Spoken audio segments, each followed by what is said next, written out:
ఇప్పుడు map function గురించి చూద్దాం.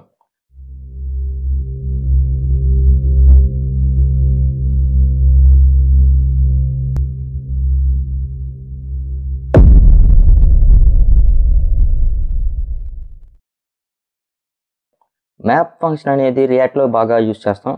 ఈ మ్యాప్ ఫంక్షన్ అనేది ఎప్పుడైనా మనం లిస్ట్ ఆఫ్ ఎలిమెంట్స్ కానీ లేకపోతే ఒక అరే కానీ వాటిని డిస్ప్లే చేయడం కోసం ఈ మ్యాప్ ఫంక్షన్ అనేది బాగా యూజ్ అవుతుంది. సపోజ్ ఒక ఎగ్జాంపుల్ చూద్దాం. కాన్స్ట్ ఇలా కాకపోతే నేను ఒక నావిగేషన్ బార్ చేయాలనుకుంటున్నాను. అప్పుడు ఓఎల్లో ఎల్ఐ ఇచ్చి హోమ్ అన్నాను. మళ్ళీ సేమ్ ఎల్ఐ ఇచ్చి కాంటాక్ట్ అన్నాను. సేమ్ అలానే ఇంకో 2 ఎల్ఐలు ఇంకో 2 ఎల్ఐలు ఇలా ఇచ్చినప్పుడు మనకి ఇలా లిస్ట్ లాగా వచ్చింది. సపోజ్ మనకి ఇక్కడ 6 ఉన్నాయి కాబట్టి సరిపోయింది. ఒక 100 ఉంటే ఒక 100 ఉంటే ప్రతిసారి ఎల్ఐ కీవర్డ్ అనే ఎల్ఐ ఎలిమెంట్ రాసి దానిలో ఇలా పెట్టి ఇలా కంటెంట్ డిస్ప్లే చేయటం కంటే మ్యాప్ ఫంక్షన్ వాడితే ఇంకా ఈజీగా మనం ఈ లిస్ట్ అనేది డిస్ప్లే చేయగలం. అది ఎలాగో చూద్దాం. ఫస్ట్ మనం ఒక ఎరే కానీ లిస్ట్ కానీ తీసుకుంటాం. మామూలుగా కాన్స్టెంట్ పెట్టి nav items equal to use state అనే వేరియబుల్ స్టేట్ మేనేజ్మెంట్తో యూజ్ చేసుకుంటూ ఒక ఎరే ఇక్కడ డిస్ప్లే చేసుకున్నాం. హోమ్ అని ఇచ్చాను. About contact. సో ఇప్పుడు ఈ లిస్ట్లో ఈ ఎరేలో ఉన్న ఎలిమెంట్స్ అనేవి నాకు nav బార్లో డిస్ప్లే అవ్వాలి. ఎలా? First ఓఎల్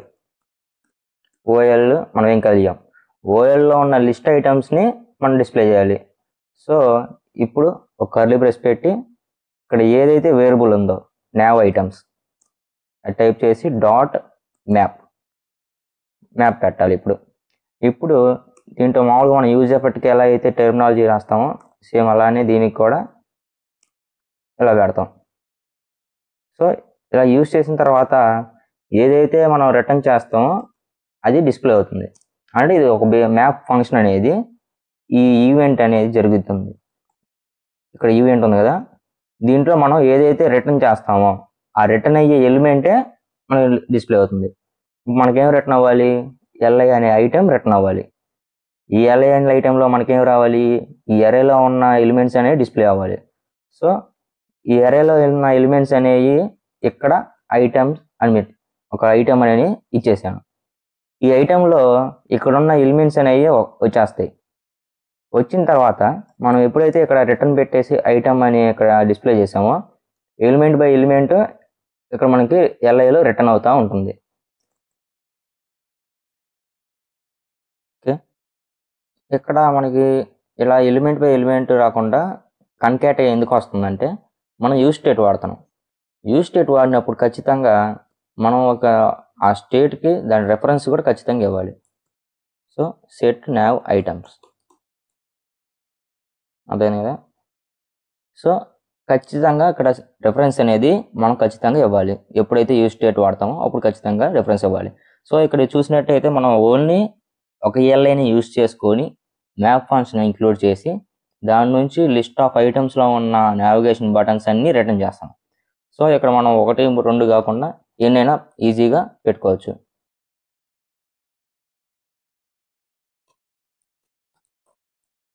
so number of list అనేది ఇక్కడ డిస్ప్లే చేయొచ్చు. ఇది ఎప్పుడు వాడుకుంటామంటే సపోజ్ ఒక వెబ్సైట్లో లిస్ట్ ఆఫ్ లేటెస్ట్ న్యూస్ అని ఉంటాయి. ఆ లేటెస్ట్ న్యూస్ ప్రతి ఒక 100 న్యూస్ దాకా ఉండొచ్చు. ప్రతిసారి ఎల్ఐ ఎలిమెంట్ని పెట్టేసి ఇవ్వకుండా డేటాబేస్ నుంచి డైరెక్ట్గా లిస్ట్ ఆఫ్ ఐటమ్స్ని తీసుకొని రిట్రైవ్ చేసిన తర్వాత దాన్ని ఒక వేరియబుల్లో తీసుకున్న తర్వాత ఈ విధంగా మనం డిస్ప్లే చేసుకోవచ్చు. సో మ్యాప్ ఫంక్షన్ అనేది ఇలా చాలా బాగా యూజ్ అవుతుంది.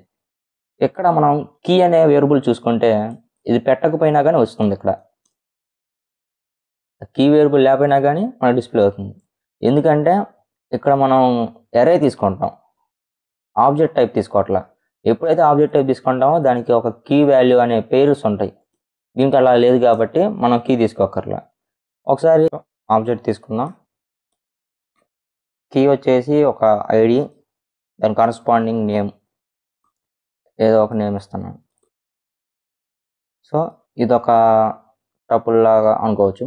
అంటే ఒక ఐడి, ఫస్ట్ ఐడికి నేమ్ మిస్టర్ డవ్ అనే ఉంది. సో అలాగే ఒక సెకండ్ ఐడికి ఒక నేమ్ ఇస్తున్నాను. ఏదో ర్యాండమ్ టెస్ట్ ఇచ్చాం.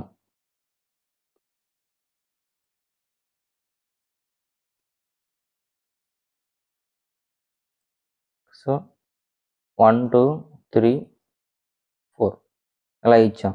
ఇప్పుడు నాకు దీంట్లో ఉన్న ఎలిమెంట్స్ అనేవి డిస్ప్లే అవ్వాలి. సో ఎర్రర్ చూసాం కదా, objects are not valid as React child. Objects ఎప్పుడైతే యూజ్ చేస్తామో దాని కీస్ని కూడా మనం డిఫైన్ చేయాలి ఇక్కడ. సో ఇక్కడ కీ ఏంటి?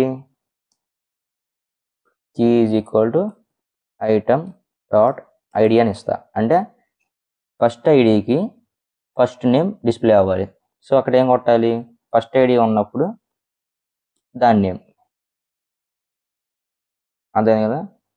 ఐటమ్ డాట్ ఐడి అంటే కీలోకి 1 వస్తుంది.